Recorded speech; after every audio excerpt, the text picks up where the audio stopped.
여러분 안녕하십니까, 진성호입니다. 경제는 어려운데 여의도는 시끄럽습니다.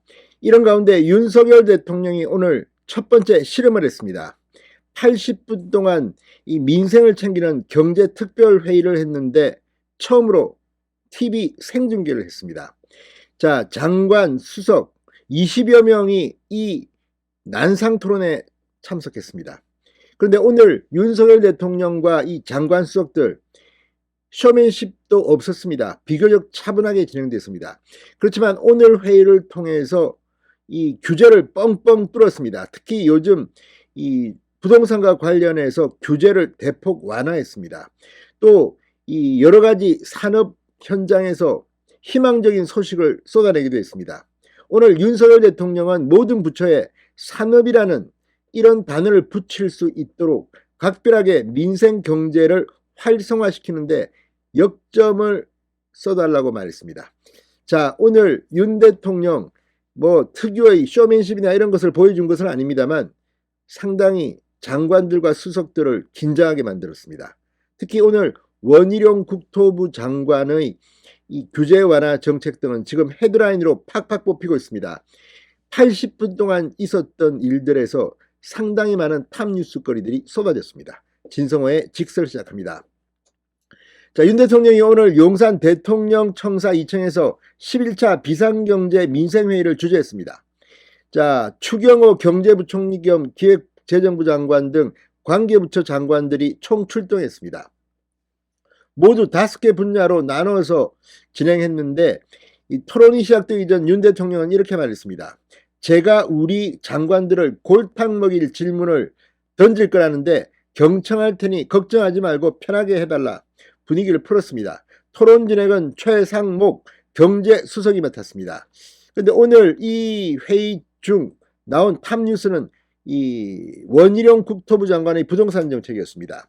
15억이 넘는 집도 주담대를 허용하고 투기적 1주택도 LTV 50%로 허용한다는, 지금 집값이 잡혔습니다. 그런데 지나치게 떨어지는 거 아니냐는 그런 걱정도 있습니다. 그리고 무엇보다 서민들의 주택 마련에 이 상당히 민원이 많았던 부분부터 뚫었습니다.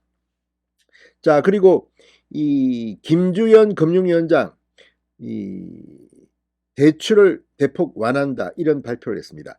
자, 오늘 현장에 있었던 장관들 상당히 많은 말들을 쏟아냈는데 하나씩 살펴보면 상당히 효율적인 80분의 TV 생중계 회의가 아니었나 싶습니다.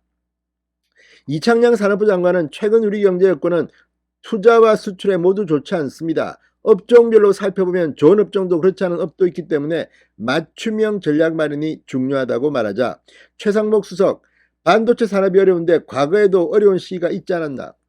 자, 이창양 바로 답합니다. 반도체 산업은 여전히 우리 수출의 버팀목이다. 정부에서 민간 기업을 계획하는 340조 투자가 제대로 실행될 수 있도록 적극 지원하고 확대하겠다. 추경호 장관, 투자는 타이밍이 중요하다. 각종 투자가 예정대로 진행될 수 있도록 원스톱 투자 지원을 범부처 가동을 하겠다고 했습니다. 자, 아무튼 원희룡, 이영 계속해서 발언들을 쏟아내기 시작했습니다. 오늘 하이라이트는 아무래도 이 부동산이었습니다.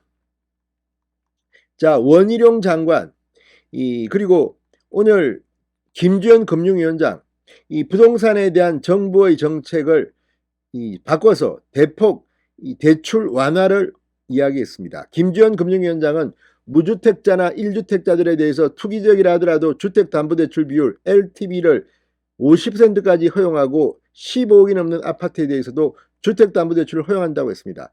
상당히 뜨거운 기사들이 쏟아지기 시작했습니다. 자, 이 추경호 장관은 재정 건전성이 흔들리지 않는 범위 내에서 아낌없이 지원하겠다는 뜻을 분명히 했습니다. 자, 이 이영 장관은 확실히 6월부터 투자 열기가 사그라들고 있다. 강력한 세제 지원 같은 인센티브가 지금 수반이 돼야 한다고 부탁했습니다. 자, 지금 그 외에도 관광 콘텐츠 산업에서도 박보균 문화부 장관은 이 K관광, K컬처, KIT 기술 연계 융합하는 정책을 펴겠다고 약속하게 됐습니다. 그리고 청와대를 관광 랜드마크로 만들겠다고 했습니다. 자, 지금 해외 관광객 유치를 위한 숙박비 부가세 환급 특례 2025년까지 3년을 추가 연장하기로 했고, 오늘 상당히 많은 부분에서 혁신적인 규제 완화가 적석에서 결정되게 됐습니다. 자, 무엇보다도 오늘 윤 대통령은 산업을 강조했습니다. 그만큼 지금 민생 경제가 활성화되기 때문입니다. 윤 대통령은 민간이 잘 뛰도록 좋은 운동화를 공급하겠다라고 강조했습니다. 민간 중심의 경제 활성화를 정부가 뒤에서 돕겠다는 의미입니다. 자, 윤 대통령은 회의에서 이 기본적인 경제정책 방향은 공정한 시장 질서하에서 기업들이 창의 자율로 경영활동을 할 수 있도록 시스템 관리를 잘하는 것이다. 민간주도 경제성장을 위한 지원을 재차 밝혔습니다. 시장을 노상시장에서 천막시장으로, 냉난방과 엘리베이터, 에스컬레이터가 잘 갖춰진 시장을 정부가 만들면 그 시장에서 거래와 투자가 더 활발해진다. 추위와 비바람에도 원활하게 상거래를 할 수 있도록 하드웨어와 소프트웨어를 잘 만드는 것이 정부 역할이라고 강조했습니다. 자, 지금 사실 상당히 지금 국제경제가 어렵습니다. 이런 가운데 정부는 제일 먼저 물가 관리를 통해 실질 임금 하락을 방지하고 서민생활 안정을 꾀하는 것을 가장 중요한 경제정책으로 삼겠다고 했습니다. 자, 오늘 주력 산업, 해외건설 인프라, 중기벤처, 관광 콘텐츠, 디지털 헬스케어 등 5개 분야에 나눠 진행됐는데, 담당 부처 장관이 발제하고 윤 대통령을 비롯한 참석자들이 토론을 했습니다. 이 자리에는 국방부 장관, 그리고 이 고용노동부 장관, 복지부 장관 모두 나와서 각 분야마다 지금 필요한 당면 과제를 발제하고 토론을 벌였습니다. 자, 오늘 이 자리 생방송으로 지켜보면서 그렇게 시청률이 많이 나올 만큼 흥미롭지는 않았을지도 모르겠습니다. 그러나 중요한 것은 이걸 그대로 국민들 앞에 공개했다는 겁니다. 윤석열 대통령은 아시다시피 그렇게 말솜씨가 있다든지 그런 스타일은 아닙니다. 그런데 오늘 가감없이 이 민생 경제 현장을 장관들과 수석들이 나와서 토론하는 장면을 국민들에게 보여줬습니다. 그만큼 지금 경제가 어렵다는 이야기도 되고, 또 반대로 윤석열 정부가 자신감이 있다는 것을 보여준 계기가 되기도 했습니다. 앞으로 이런 자리는 많이 만들어야 될 것 같습니다. 오늘 이 자리를 위해서 상당히 많은 장관들이 준비를 많이 한 것 같습니다. 진성호의 직설이었습니다. 여러분 감사합니다.